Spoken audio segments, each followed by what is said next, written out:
A quick word on this week's sponsor, NordVPN, the fastest VPN on the planet. A VPN or virtual private network allows you to securely and safely use the internet with just a single click. With NordVPN, you can open up a world of new content from around the globe that may have been previously locked to you. Simply open the map, click on a location, and you'll be connected to the internet via that region in seconds. I find it really useful for watching TV series and films only available to stream in certain regions. Use the Threat Protection Pro feature to protect against malware, even when not connected to a VPN. When watching YouTube from a public Wi-Fi, with NordVPN, you can secure against man-in-the-middle attacks, where what you believed was a public Wi-Fi is actually an imposter accessing your data. It gives me a real peace of mind. With Dark Web Monitor, NordVPN constantly scans hacking communities and alerts you if your account passwords are leaked. If you'd like to support the operations room and make use of their fantastic services, please visit nordvpn.com/opsroom with 4 extra months. That's nordvpn.com/opsroom, and it's risk-free with NordVPN's 30-day money-back guarantee. Bound for New Guinea, the heavily escorted convoy leaves Rabaul in its wake. Aboard one of the crammed troop ships, an officer of the Imperial Japanese Army's 51st Division issues a speech to his men. Our regiment is about to enter the decisive battle area of the Great Asia War. It is our objective to bring the war to a close, by suppressing New Guinea and then subjugating Australia. One cannot refrain saying that the result of this battle will decide the destiny of the Great East Asia War. In a few days of destruction and chaos, more than half of the 6,000 soldiers and sailors aboard the convoy will be dead. It's early 1943. After bloody vicious fighting on Guadalcanal and New Guinea, the balance of power in the Southwest Pacific has finally tipped in the Allies' favour. Determined to keep up the pressure, General Douglas MacArthur begins planning for a series of offensives to isolate the remaining Japanese forces on New Guinea, isolate Japan's key forward base at Rabaul, and ultimately cut the empire off from the critical resources of the Dutch East Indies and the Philippines. Pushed back by the efforts of the Australian and US armies, the bulk of the Imperial Japanese Army on New Guinea is bottled up in a pocket around the coastal town of Lae. Supplies are running short, exacerbating the harsh jungle conditions and the ever-present threat of disease. Keenly aware of their predicament, Army headquarters seeks to resupply their beleaguered troops, while bringing in additional forces to push out and secure their perimeter. This can only be done by sea. 4,000 troops from the crack 51st Infantry Division sail from Rabaul aboard a heavily defended convoy of 5 troopships and 5 escorts on the 6th of January 1943. Poor weather and constant cloud coverage hampers the Allied response as the formation rushes across the Bismarck Sea to New Guinea. Piecemeal air attacks harass the convoy, but only one transport is sunk, and most of the fresh troops make it safely ashore. Planning for a second larger resupply commences. While pleasantly surprised by the success of the first convoy, the losses suffered by the Imperial Japanese Navy on their previous supply runs to Guadalcanal has left their staff officers with a healthy respect for Allied air power, estimating that any new convoy could lose half of its ships. Operation 81, as the effort is now called, will see the rest of the 51st Division, Naval Infantry, supporting units, 3 months' worth of supplies, and the headquarters of the new Japanese 18th Army, all shipped to reinforce the beleaguered Lae perimeter. Such is the importance of the operation that the Imperial Japanese Army and Navy managed to bury the hatchet, temporarily putting aside their ferocious and immensely counterproductive inter-service rivalry to jointly provide over 100 fighters to cover the convoy. The Japanese planners are not the only ones preparing for battle. Lieutenant General George Kenney, commander of the US Army's 5th Air Force, is seeking a more effective method of destroying shipping. Pre-war doctrine envisaged bombers like the B-17 and B-25 as a long-range anti-ship weapon, a theory which was put to the test at the Battle of Midway. The fundamental flaw in this theory is that manoeuvring ships, even lumbering transports, are nearly impossible to hit from medium level with bombs. Kenney directs his staff to explore more options, resulting in the adoption of skip bombing. Skip bombing is particularly well suited to medium bombers like the 3rd Bomb Group's B-25 Mitchells and A-20 Havocs. It requires the aircraft to fly at low level, around 200 feet, and drop its bombs short of the target, letting them skip across the water and into the side of the ship. Another more simple method is masthead bombing, in which the aircraft drops a delayed fuse bomb directly onto the ship at the last possible moment while flying at extremely low level.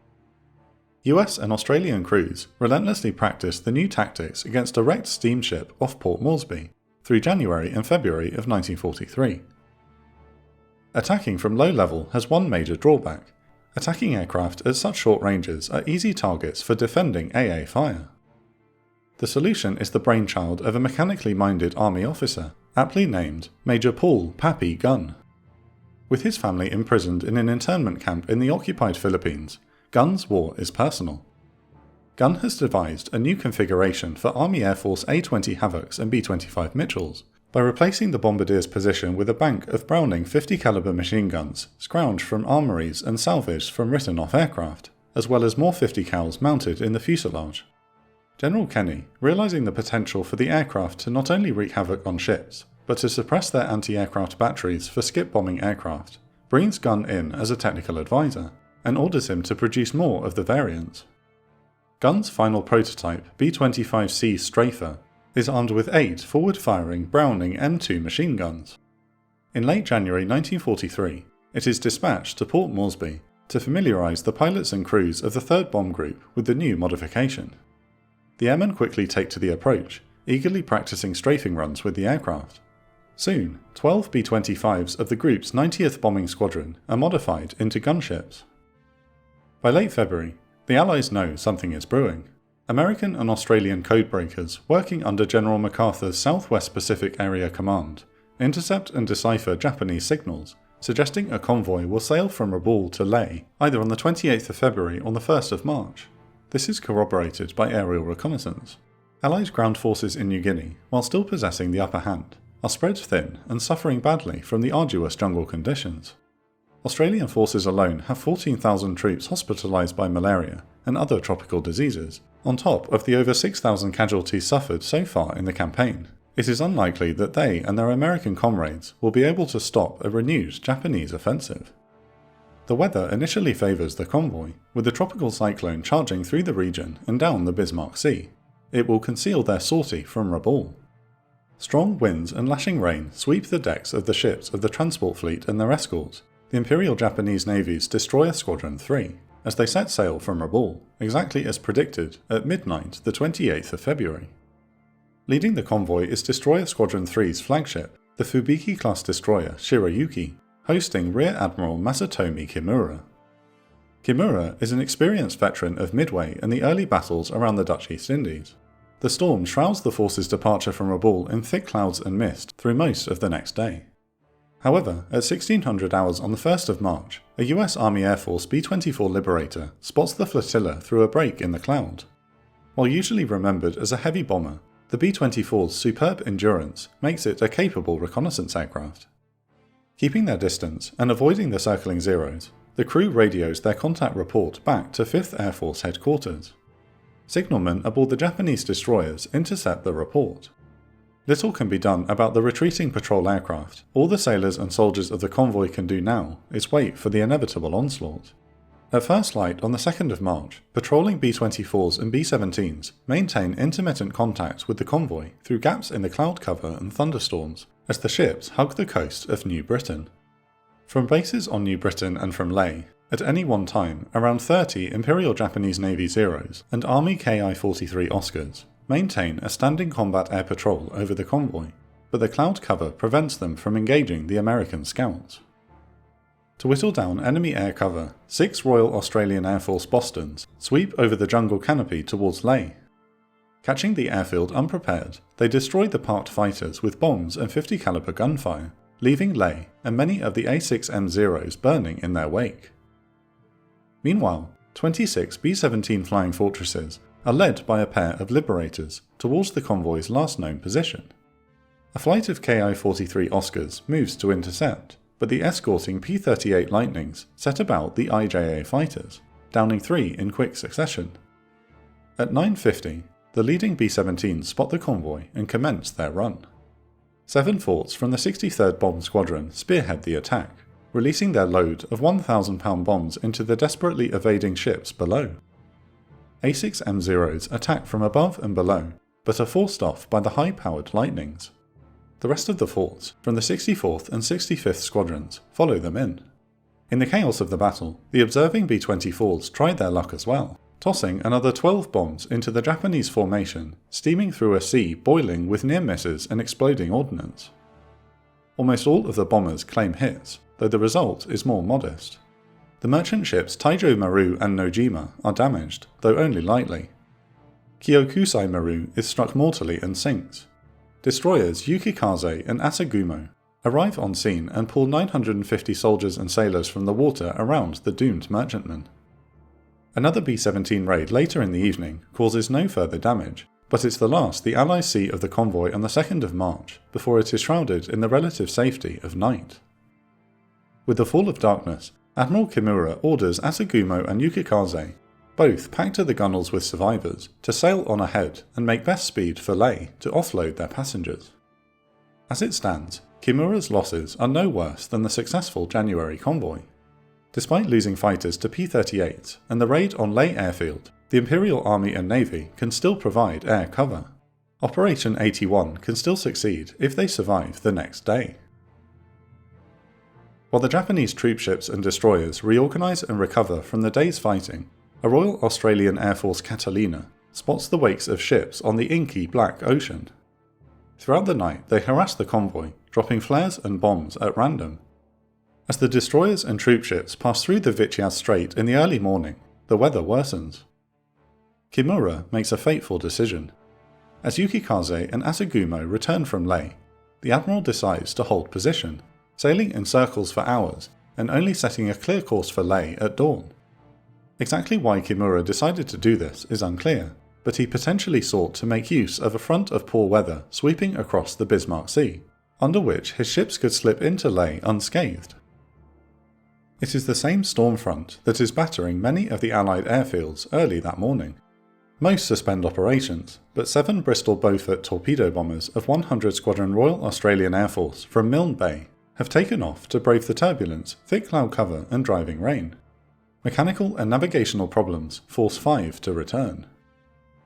At 6:25 am, the remaining 2 Beauforts make their attack. Dropping to just feet above the waves, they run in with torpedoes. One fish will glide harmlessly past a destroyer, while the other refuses to drop and the aviators are forced to return empty-handed. While the Beauforts make their attack, the weather begins to clear over Allied bases.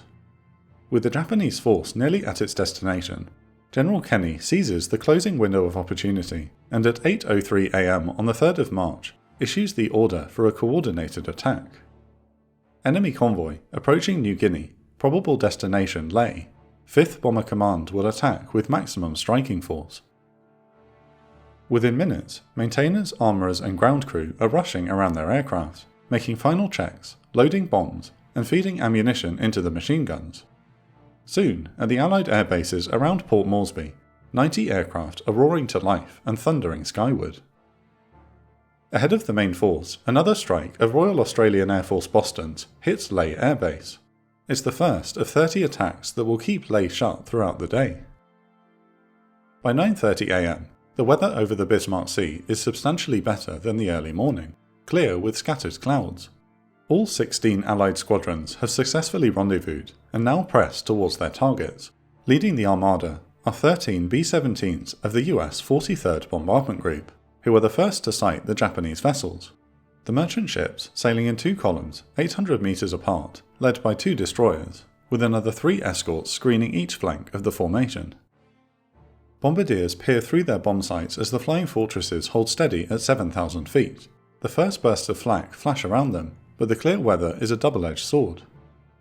Over 30 A6M0s peel from their combat air patrol, swirling down to meet the American heavies. Just as the Zeros draw close, the escorting P-38s slash into their formation, their supercharged engines screaming. Faster than the Zeros, the Lightnings use their horsepower advantage to maintain energy and dive on their enemy from above when possible, though the Japanese Navy fighters are formidable opponents. 1,000-pound bombs tumble from the B-17's bays, but score no hits. Beneath them, at wave-top height, 30 Squadron Royal Australian Air Force joins the fray. Sweeping towards the ships, the 13 Bristol Beaufighters are forced to weave through the concerningly accurate AA fire, and the bursts of water thrown skyward by the wildly inaccurate American bombs. Spotting the low-flying aircraft, the packed troop ships turn towards them. Anticipating another torpedo attack, they hoped to present the smallest target possible.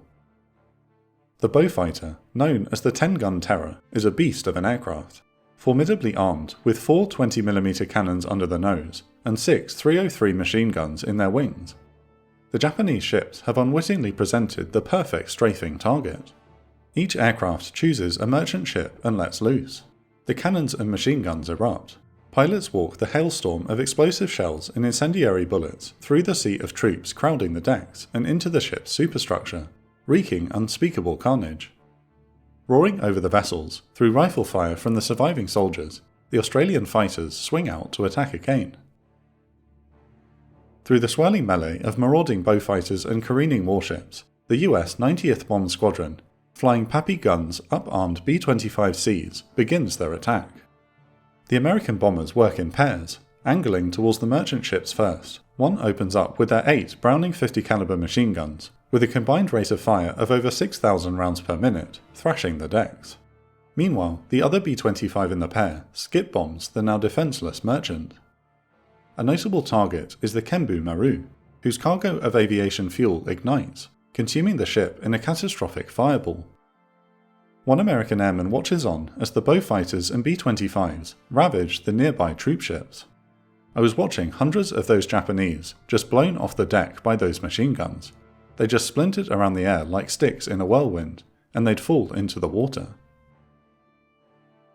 Major Ed Larner, the commander of the 90th Bomb Squadron, hauls his B-25 around towards the destroyer Shirayuki at the head of the formation. He and his wingman let fly with a withering hail of lead. The 50 caliber rounds rip through the thinly armoured gun houses, disabling her 5-inch batteries, cutting down her anti-aircraft crews, and devastating the bridge. Hurtling just over the mast at 100 feet, Lana releases a pair of 500-pound bombs. One slices through her deck and explodes deep in the hull, detonating her aft magazine and blasting her stern clean off. Shikinami races to the aid of the wounded flagship. She pulls alongside to take off her surviving crew. Admiral Kimura, hit in the shoulder by a machine gun bullet, staggers aboard and resumes command, attempting to save what's left of his convoy while his old flagship slips beneath the waves. Arashio and Toki Tsukaze weave around the merchants, putting up as much defensive fire as possible. They thunder away with their 5-inch guns, but cannot provide the necessary weight of fire due to their anemic anti-aircraft battery. Armed with just 2 25mm medium caliber guns, and a pair of 13mm machine guns each. Arashio is strafed either by Beaufighters or B-25s, and with her bridge crew and helmsman dead or injured, she careens blindly into the merchantman Nojima, causing fatal damage before the destroyer is finished off by 3 bombs from attacking Mitchells. Toki Tsukaze is strafed and skip-bombed by more B-25s, and a 500-pounder destroys her engine room. Dead in the water, on fire and flooding, her crew abandon ship. Yukikaze rushes to her side, her crew pulling their comrades aboard. Among the survivors is the 18th Army Commander, General Adachi. Last of the main strike is another 12 A-20 Havocs of the 89th Bomb Squadron, conducting more skip-bombing attacks of their own. The fast attackers thunder in at 100 feet, guns blazing. The semi-armour-piercing bombs skip like stones and punch through the hull plating of their targets, erupting deep inside the ships. No one wants to leave while they still have ammunition, so the swarm of Beaufighters, B-25s and A-20s continues strafing and bombing until they run out. The dogfight between the P-38s and Zeros still rages high above, but stragglers interfere, harassing the Mitchells and damaging one Beaufighter. Japanese reinforcements arrive to press the attack on the now homeward-bound B-17s. 18 A6M3 Zeros join the aerial dogfight. They avoid most of the lightnings, but the gunners of the flying fortresses manage to keep the Zeros at bay with a wall of defensive fire. Determined to avenge their devastating losses, one of the Japanese pilots rams a B-17, slicing the bomber in half. 7 of the crew bail out, but 3 of the newly arrived Zeros gun down the Americans as they hang helplessly in their parachutes. It's all over in just 15 frantic minutes. Who sank what in the maelstrom of bombs and bullets is impossible to tell, but the extent of the damage is beyond doubt. 4 of the troop ships are sinking, The other 3 are consumed by fires raging out of control, and 3 destroyers are crippled. The combined skip bombing and strafing tactic proves highly effective, with Mitchell crews claiming 21 hits and the A-20s claiming a further 11. In return, Allied losses stand at 3 P-38 Lightnings and 1 B-17 shot down, as well as a Beaufighter and Mitchell damaged. Broken up by the relentless air attacks, the convoy is spread over 9 square miles. Thousands of sailors and soldiers thrash in the water, thousands more huddle in life rafts, cling to debris, or sit packed on the hulks of ships. The surviving destroyers traverse the scene of destruction, rescuing as many survivors as they can hold. At 2 PM, with their decks crammed, they depart at high speed for Rabaul, watched by a lingering B-24. Just an hour later at 3 PM, 5th Air Force launches a second strike to mop up. The weather front, now over the formidable Owen Stanley mountain range, prevents the Beaufighters and several of the A-20 squadrons from participating. The B-17s and Mitchells of the 3rd Bomb Group constitute the bulk of the strike force. From medium altitude they bombard the merchants, this time with more impressive accuracy, obliterating 2 of the surviving transports. 22 Squadron Royal Australian Air Force slips in at low level with 5 A-20 Bostons, trailing one another as they descend to 1,500 feet. Spotting the Australians, 7 Zeros race over, cutting in behind the Bostons. In their line astern formation, the gunners are able to drive off the unusually cautious Zeros long enough for more P-38s to join the fray. They down one of the Japanese fighters, though losing a Lightning in the dogfight. Squadron leader Charles Learmouth watches as just seconds ahead of them, American B-25Cs tear over the sea, noses ablaze with 50 caliber gunfire, and rake Asashio from bow to stern, killing what's left of her AA gun crews. Met with now negligible AA fire, the Bostons have an easy target and finish off the destroyer with a pair of 250-pound bombs, another 10 landing close alongside. Night soon falls over the Bismarck Sea. The air attacks draw to a close, but the ordeal for the weary and shell-shocked survivors is far from over. Under the light of the moon, 8 PT boats cut through the black waters of the Huon Gulf. Sailing from Milne Bay, the US Navy patrol craft are prowling for any Japanese ships still afloat. Crewmen manning the host of 50 caliber machine guns spot the dark shadows of ships illuminated by fire on the horizon. Lieutenant Commander Barry Atkins, who will later go on to sink the battleship Fuso at the Battle of the Leyte Gulf, stands on the open-top bridge of the lead vessel and brings the force in. The final victim of the day is the crippled troopship Oigawa Maru, who is finally sent under by American torpedoes. Aboard rafts, lifeboats, and clumped together in the water, thousands of surviving Japanese soldiers and sailors will struggle to make their destination. Lieutenant Commander Atkins' PT boats attempt to pick up survivors they come across, but they often swim away from their salvation, refusing to surrender and be rescued. General MacArthur and General Kenny agree that surviving Japanese soldiers still pose a threat, as they will continue to fight if they make landfall. They issue a controversial order to strafe the helpless survivors. Through the 4th of March, the slaughter commences. US 5th Air Force aircraft sweep the Huon Gulf and the Bismarck Sea, gunning down hundreds of men in the water. In one attack, a flight of B-25s massacres a group of survivors, expending 18,000 rounds.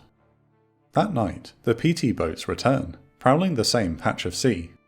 They ravage lifeboats and rafts with tracer fire. The brutal business continues on the 5th of March, as 30 squadron Beaufighters attack barges and small boats. One Australian navigator notes, "The water in the bottom of the barges was red with blood. You could see the sea was stained all around." An estimated 350 Japanese soldiers and sailors are killed on the 5th alone. As time wears on, the dwindling number of survivors are carried away from the scene of the battle by the currents and prevailing winds. For the Imperial Japanese Army, Operation 81 is a total failure. All of their troopships and 4 destroyers have been sunk. In their destruction and the killing afterwards, 3,000 Japanese sailors and soldiers have been killed. While 2,700 men are saved, the 51st Division has been functionally destroyed. Air superiority is firmly in the Allies' favour, and any attempt to resupply Japanese forces by sea has been demonstrated to be untenable. After a year of brutal, barbaric fighting on and around New Guinea, Guadalcanal and throughout the Solomon Islands, a few short but vicious days and a winning combination of tactical innovation and technical ingenuity has secured Allied dominance in the Southwest Pacific. Losses are comparatively light, with 6 aircraft shot down and just 13 Allied airmen killed in action. American and Australian forces go on to collapse the Japanese redoubt at Lae in the September of 1943. Allied air and naval superiority allows the Southwest Pacific Command to bypass large pockets of isolated Japanese forces and bases like Rabaul, and keep the offensive moving at pace towards the Philippines and the Dutch East Indies. If it was in any doubt before, there can be none now. The Allies are on the road to victory. It just remains to be found how many more lives must be lost.